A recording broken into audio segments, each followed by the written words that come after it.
السلام علیکم ورحمۃ اللہ وبرکاتہ نحمدہ ونصلی علی رسولہ الکریم رب اشرح لی صدری ویسر لی امری واحلل عقدۃ من لسانی یفقہوا قولی رب زدنا علما سبحانک لا علم لنا الا ما علمتنا انک انت العلیم الحکیم اللہم طہر قلوبنا من النفاق واعمالنا من الریاء والسنتنا من الکذب فإنك تعلم خائنة الأعين وما تخفي الصدور آمین یا رب العالمین۔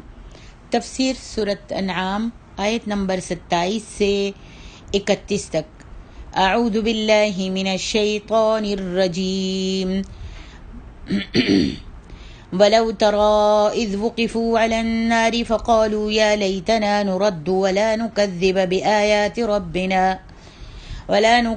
بآيات ربنا ونكون من المؤمنين بل بدا لهم ما كانوا يخفون من قبل ولو ردوا لعادوا لما نهوا عنه وإنهم لكاذبون وقالوا إن هي إلا حياتنا الدنيا وما نحن بمبعوثين ولو ترى إذ وقفوا على ربهم قال أليس هذا بالحق قالوا بلى وربنا قال فذوقوا العذاب بما كنتم تكفرون قد خسر الذين كذبوا بلقاء الله حتى إذا جاءتهم الساعة بغتة قالوا يا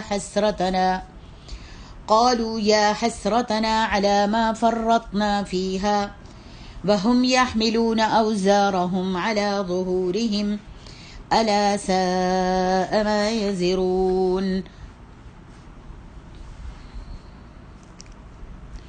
اور اگر آپ انہیں اس وقت دیکھیں جب وہ آتش پر یعنی آگ پر کھڑے کیے جائیں گے تو وہ کہیں گے کاش ایک بار ہمیں دنیا میں واپس بھیج دیے جائے اور ہم اپنے رب کی آیات کو ہرگز نہیں جھٹلائیں گے اور ہم مومنوں میں سے ہوں گے، نہیں بلکہ ان کے وہ کرتوت ظاہر ہو چکے ہوں گے جنہیں وہ پہلے چھپاتے تھے، اور اگر انہیں واپس دنیا میں بھیج بھی دیا جائے تو بھی وہ وہی کام کریں گے جن سے انہیں روکا گیا تھا، اور بے شک وہ جھوٹے ہیں، اور وہ کہتے ہیں کہ زندگی تو بس ہماری دنیا ہی کی زندگی ہے اور ہمیں دوبارہ نہیں اٹھایا جائے گا۔ اور اگر آپ انہیں اس وقت دیکھیں جب وہ اپنے رب کے سامنے کھڑے کیے جائیں گے تو وہ فرمائے گا کیا یہ حق نہیں ہے؟ تو وہ کہیں گے کیوں نہیں، یہ حق ہے ہمارے رب کی قسم۔ تو اللہ تعالیٰ فرمائے گا پھر تم عذاب کا مزہ چکھو، اس وجہ سے تم کفر کرتے تھے۔ بے شک وہ لوگ خسارے میں رہے جنہوں نے اللہ سے ملاقات کو جھٹلایا، حتیٰ کہ جب ان کے پاس قیامت اچانک آ جائے گی تو وہ کہیں گے ہائے افسوس، ہم سے اس معاملے میں کیسی کوتاہی ہوئی، اور وہ اپنے بوجھ اپنی پیٹھ پر اٹھائے ہوئے ہوں گے۔ خبردار بہت برا ہے وہ بوجھ جو وہ اٹھائیں گے۔ یہاں پر اللہ تبارک و تعالیٰ نے کفار کی اس وقت کی حالت کا ذکر فرمایا ہے جب انہیں قیامت کے دن جہنم کے سامنے کھڑا کیا جائے گا۔ وہ اس کی جہنمی جو ہیں جہنم کے سامنے گناہ گار کفار جو ہیں اس جہنم کی زنجیروں اور بیڑیوں کو دیکھیں گے، اور جب جہنم کی دہشت ناکیوں اور ہول ناکیوں کا اپنے سر کی آنکھوں سے مشاہدہ کر لیں گے تو بے ساختہ پکار کر کہیں گے یا لیتنا نرد ولا نکذب بآیات ربنا ونکون من المؤمنین، اے کاش ہم پھر دنیا میں لوٹا دیے جائیں تاکہ اپنے پروردگار کی آیتوں کی تکذیب نہ کریں اور پھر مومن ہو جائیں۔ وہ خواہش کریں گے کہ انہیں ایک بار پھر دنیا میں لوٹا دیے جائے تاکہ وہ عمل صالح کر سکیں، نیک اعمال کر سکیں، اپنے رب کی نشانیوں کی تکذیب نہ کریں اور پھر وہ مومن بن جائیں۔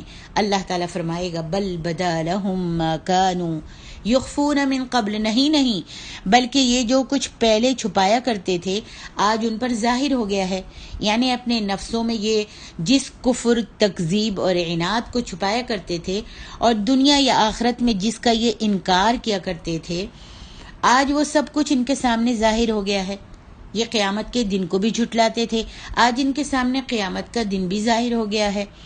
جیسا کہ اللہ تعالیٰ ان آیات سے پہلے والی آیات میں فرمایا ہے ثم لم تکن فتنتهم الا ان قالوا، پوری 2 آیتوں میں اللہ تعالیٰ نے فرمایا پھر ان سے کچھ عذر بھی نہیں بن پڑے گا اور سوائے اس کے کچھ بھی چارہ نہیں ہوگا کہ وہ کہیں گے اللہ کی قسم ہمارے پروردگار ہم شریک نہیں بناتے تھے، ہم تو تیرا شریک ہی نہیں ٹھہراتے تھے۔ دیکھیں انہوں نے اپنے اوپر کیسا جھوٹ بولا، اور جو کچھ یہ افترا کیا کرتے تھے، جھوٹ باندھا کیا کرتے تھے، سب ان سے جاتا رہا اور یہ سب کچھ مکر گئے۔ اس بات کا بھی احتمال ہے کہ اس کے معنی یہ ہوں کہ ان کے سامنے وہ ظاہر ہو جائے جسے وہ جانتے تھے، یعنی جن کو وہ پوجا کرتے تھے اور جن کی وہ عبادت کیا کرتے تھے، شاید وہ ان کے سامنے ظاہر ہو جائیں کہ انبیاء دنیا میں ان کے پاس جو کچھ لے کر آئے ہیں وہ سچ ہے، وہ ظاہر ہو جائے جسے وہ جانتے تھے، اور جو انبیاء لے کر آئے تھے، انبیاء دنیا میں جو ان کے پاس لے کر آئے ہیں وہ سچ ہے۔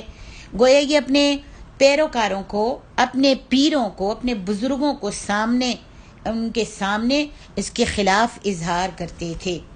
اللہ اکبر۔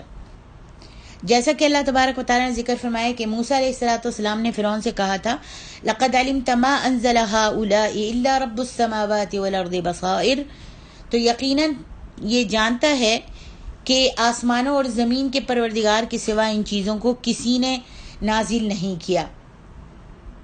یعنی موسیٰ علیہ السلام نے کہا تھا کہ تو یقیناً یہ جانتا ہے کہ آسمان اور زمین کے پروردگار کے سوا ان ساری چیزوں کو کسی نے نازل نہیں کیا، اور وہ بھی تم لوگوں کے سمجھانے کو۔ اور اللہ نے فرعون اور اس کی قوم کے بارے میں فرمایا وَجَحَدُوا بِهَا وَاسْتَيْقَنَتْهَا أَنفُسُهُمْ ظُلْمًا وَعُلُوًّا، سورۃ النمل میں، اور انہوں نے بے انصافی و غرور سے ان کا انکار کیا جبکہ ان کے دل ان کو مان چکے تھے۔ بل بدا لهم ما كانوا يخفون من قبل، بل جو ہے بل کے معنی یہ ہیں کہ وہ دنیا کی طرف واپس لوٹ جانے کی خواہش کا اظہار اس لیے نہیں کریں گے کہ ان کے دلوں میں واقعی ایمان کی رغبت و محبت پیدا ہو جائے گی، بلکہ ان کی یہ خواہش اس عذاب کے خوف کی وجہ سے ہوگی جو اپنے سامنے جہنم کی آگ اور بیڑیاں اور زنجیریں دیکھ رہے ہوں گے۔ اس عذاب کے خوف کی وجہ سے ہوگی جسے وہ اپنے کفر کی سزا کے طور پر اب اپنی آنکھوں سے دیکھ رہے ہوں گے، لہذا وہ دنیا کی طرف لوٹ جانے کی خواہش کا اظہار اس لیے کریں گے تاکہ وہ اس جہنم کے عذاب سے بچ جائیں جس کا وہ مشاہدہ کر رہے ہیں، جس کو وہ اپنی آنکھوں کے سامنے دیکھ رہے ہیں۔ اسی لیے فرمایا وَلَوْ رُدُّوا لَعَادُوا لِمَا نُهُوا عَنْهُ وَإِنَّهُمْ لَكَاذِبُونَ، اور اگر یہ دنیا میں لوٹا بھی دیے جائیں تو جن کاموں سے ان کو منع کیا گیا تھا وہی وہ پھر دوبارہ کریں گے، اور بے شک اللہ فرماتا ہے وَإِنَّهُمْ لَكَاذِبُونَ، بے شک وہ جو ہیں وہ جھوٹے ہیں، یعنی ایمان میں رغبت اور محبت کے لیے دنیا میں لوٹائے جانے کی خواہش میں وہ جھوٹے ہیں۔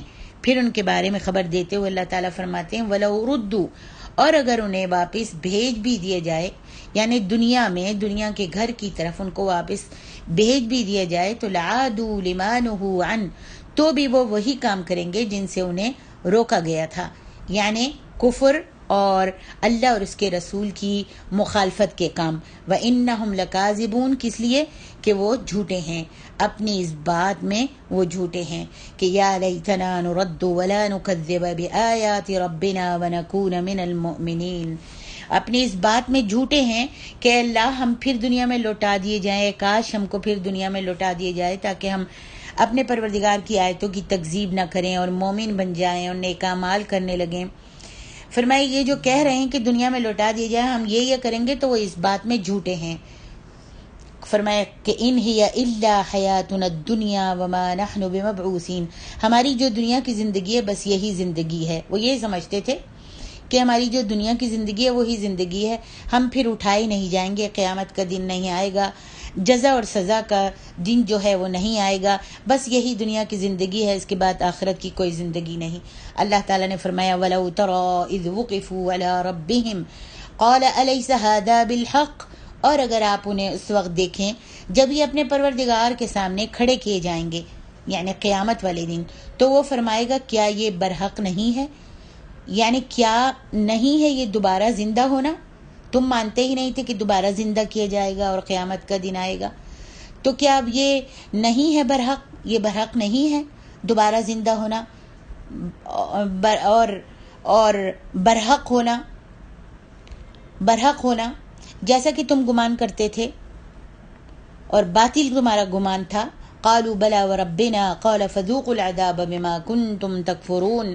تو وہ کیا کہیں گے کیوں نہیں پھر قسم کھائیں گے اپنے پروردگار کی اور کہیں گے واللہ بالکل برحق ہے یہ دن، اور یہ دن آ گیا، قیامت کا دن بھی آ گیا اور ہم جہنم کا عذاب بھی دیکھ رہے ہیں. تو اللہ تعالیٰ فرمائے گا اب کفر کے بدلے جو دنیا میں تم کرتے تھے عذاب کے مزے چکھو. یعنی دنیا میں تم جس عذاب کی تکذیب کرتے تھے، جھٹلاتے تھے اس عذاب کو اور قیامت کے دن کو، آج اسی کے مزے جو ہیں وہ چکھو. آگے اللہ تبارک و تعالیٰ ارشاد فرماتے ہیں کہ جن لوگوں نے اللہ کے روبرو کھڑے ہونے کو جھوٹ سمجھا تھا وہ خسارہ اٹھائیں گے.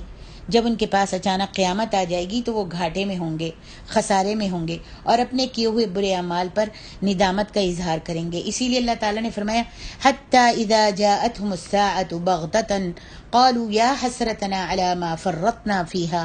یہاں تک کہ جب ان پر قیامت ناگہاں آ جائے گی تو وہ بول اٹھیں گے اور چیخ اٹھیں گے کہ ہائے اس تقصیر پر افسوس ہے جو ہم نے قیامت کے بارے میں کی. فیہا کی ضمیر کا مرجع دنیا کی زندگی، اعمال اور قیامت تینوں میں سے ہر ایک ہو سکتا ہے. ارشاد الہی ہے وَهُمْ يَحْمِلُونَ أَوْزَارَهُمْ عَلَى ظُهُورِهِمْ أَلَا سَاءَ مَا يَزِرُونَ. اور وہ اپنے اعمال کے بوجھ اپنی پیٹھوں پر اٹھائے ہوں گے. آگاہ رہو کہ جو بوجھ یہ اٹھا رہے ہیں وہ بہت ہی برا ہے. اسبات نے صدی سے روایت کیا ہے کہ جب بھی کوئی ظالم شخص اپنی قبر میں داخل ہوتا ہے تو اس کے پاس ایک ایسا شخص آتا ہے جس کا چہرہ بہت برا، رنگ بہت سیاہ، بدبودار اور لباس بہت میلا کچیلا ہوتا ہے. اور جب وہ اس کے پاس قبر میں آتا ہے تو اسے دیکھتے ہی چلا اٹھتا ہے کہ تم کس قدر بدصورت ہو. جب وہ اس کے قبر میں آتا ہے، ظالم کی قبر میں جب ایک اس کا چہرہ بہت برا ہوتا ہے، ایک شخص آتا ہے اس کی قبر میں، ایک شخص آتا ہے جس کا رنگ جو ہے کالا ہوتا ہے، بدبودار، اس کے جسم میں سے بدبو آ رہی ہوتی ہے، کپڑے بھی گندے میلے ہوتے ہیں. تو وہ قبر والا جو ہے وہ چلا اٹھتا ہے کہ تم کس قدر بدصورت ہو. تو وہ جواب دیتا ہے کہ تمہارا عمل بھی اسی طرح بدترین تھا. وہ پوچھتا ہے کہ تم سے بدبو کس قدر آ رہی ہے. تو وہ جواب دیتا ہے کہ تمہارا عمل بھی اسی طرح بدبودار تھا. وہ پوچھتا ہے کہ تمہارا لباس کس قدر میلا کچیلا ہے. تو وہ جواب دیتا ہے کہ تمہارا عمل بھی اسی طرح میلا کچیلا تھا. وہ پوچھتا ہے کہ آخر بتاؤ تو صحیح کہ تم ہو کون. تو وہ جواب دیتا ہے کہ میں تمہارا عمل ہی ہوں، وہی برا عمل ہوں جو تم دنیا میں کیا کرتے تھے. اس کا مجسمہ بنا کر، شکل بنا کر اللہ تعالیٰ نے تیرا ساتھ دینے کے لیے قبر میں مجھ کو بھیج دیا ہے. پھر وہ اس کے ساتھ اس کی قبر ہی میں رہتا ہے. اور جب قیامت کے دن اسے اٹھایا جائے گا تو وہ اس سے کہے گا کہ دنیا میں تجھے لذتوں اور خواہشوں کے ساتھ اٹھا کے پھرتا تھا، اس لیے آج تو مجھے اٹھا. یہ کہہ کر وہ اس کی پشت پر سوار ہو جائے گا، اس کی پیٹھ پر سوار ہو جائے گا اور اسے دھکیل کر جہنم رسید کر دے گا. اللہم احفظنا اللہم لا تجعلنا منہم یا رب. اس آیت کریمہ وَهُمْ يَحْمِلُونَ أَوْزَارَهُمْ عَلَى ظُهُورِهِمْ أَلَا سَاءَ مَا يَزِرُونَ. اور وہ اپنے اعمال کے بوجھ اپنی پیٹھوں پر اٹھائے ہوئے ہوں گے. آگاہ رہو جو بوجھ یہ اٹھا رہے ہیں وہ بہت ہی برا ہے. اس کے یہی معنی ہیں. واللہ اعلم.